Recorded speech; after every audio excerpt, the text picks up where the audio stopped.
Lisa Bedford, who wrote The Survival Mom, came up with an excellent book to break down the concepts of being prepared into manageable chunks.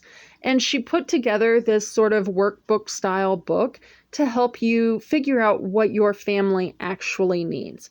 That is what I originally used, as well as other research when I was setting up these 72-hour packs. I'm only going to go through one today and get that ready to go. And then I'll wash the bag that I am pulling all of this stuff out of, and then get the other one ready to go. And then I've got a couple other bags around here, and they're really big, so I will find something else to put a third in. We are a family of 3, and we would have one for each person. Do consider that you don't want to be carrying, or you don't want to pack more than what you would typically be willing to carry, or what your kids would be willing to carry. And I've seen different amounts of weights on this kind of thing. Trust me, lighter is better. Be minimalistic. So I am just I pulled out all sorts of stuff, and it was in there in no rhyme or reason. So I'm just kind of sorting through it, getting it in categories of what it is. I did stuff the silverware into that mess kit that you see. There's a sewing kit, some socks, shampoo, conditioner, ponchos. The weird thing that you can't tell what it is, those are 2 decks of cards.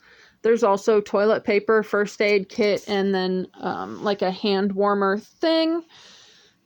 One thing I figured out real quick is that a lot of stuff that I thought was in these bags has disappeared over the years, and it's probably been 3 years since I went through this process last.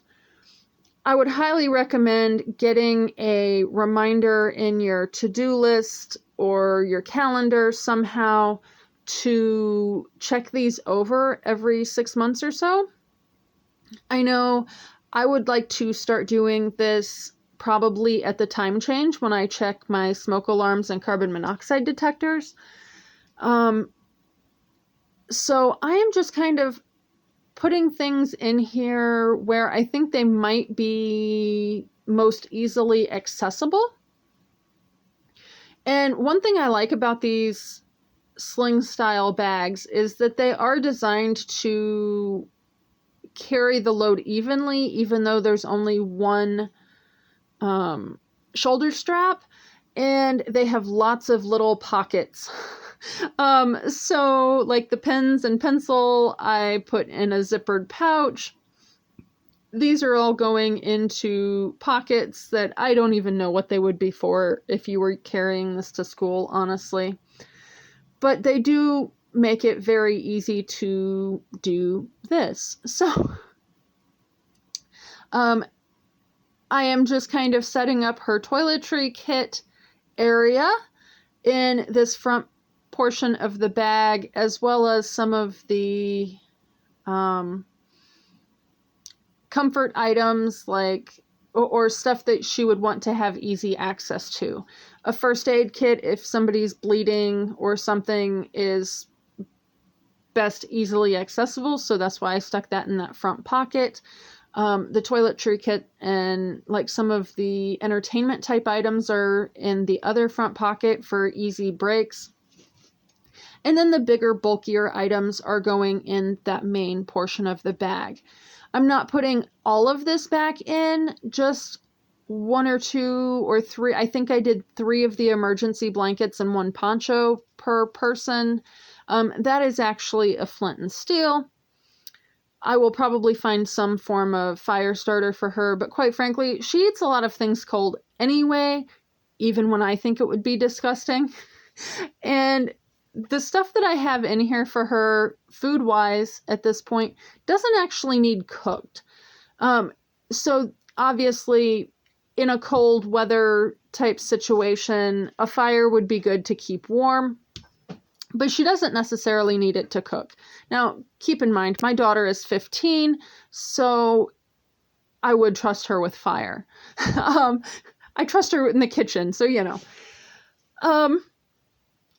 You want to kind of think through what you would have in this bag. You don't want it to be too heavy, but you want to have what you need. And the goal is to be able to have the things in it last for 3 full days. That way, if you have to travel states away to get to an alternate location, you have the time that you can do that. Now, in the chapter about evacuation preparedness, Lisa Bedford does go into, she has several different lists. She has lists for individual bags. She has lists for family bags. She has a car bag. And I'm kind of at that point where, what do I just say, okay, it's fine to have it in the car, versus, oh, well, we aren't going to keep it in the car. We're going to keep it in our personal individual bags. Now, some things to think about. I actually have a change of clothes for each of us in the trunk of my car. There is a story behind that involves lots of cow poop, but we don't need to get into that here. We also tend to keep a pair of boots or shoes in the car, just because if you wind up having to push yourself out of a ditch or something in the middle of winter, your feet will likely be wet. So it's good to have a pair of snow boots or dry shoes that if you need to walk somewhere, they are still good. I don't have 3 days worth of food in here, but I do have a good smattering, and we'll consider getting things like peanut butter, applesauce, grits, fruit cups or chocolate, in some form or fashion. And then, like, she also needs to possibly think about pants or shorts, bra, underwear, shoes, that kind of thing. Or do we just leave that in the car? Probably leaving that in the car. I'll talk to her when she gets home.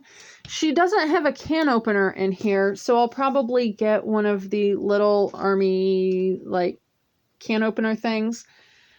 I couldn't find the water filters that I thought were in here, so she needs one of those, as well as a flashlight. I also didn't seem to have a spare thing of deodorant in my back stock, where I grabbed the toothpaste and toothbrush and soap from. So I will probably get her another thing of deodorant to stick in here. She'll also have a contact sheet with names, phone numbers, both, local, medium, and long range friends and family that she could get a hold of. And I did also go ahead and put in a sketchbook. I was off camera by that point, but that would serve a couple of functions. She would have a place to take notes or write things down if need be. And then she is also into art, so drawing is actually very comforting for her.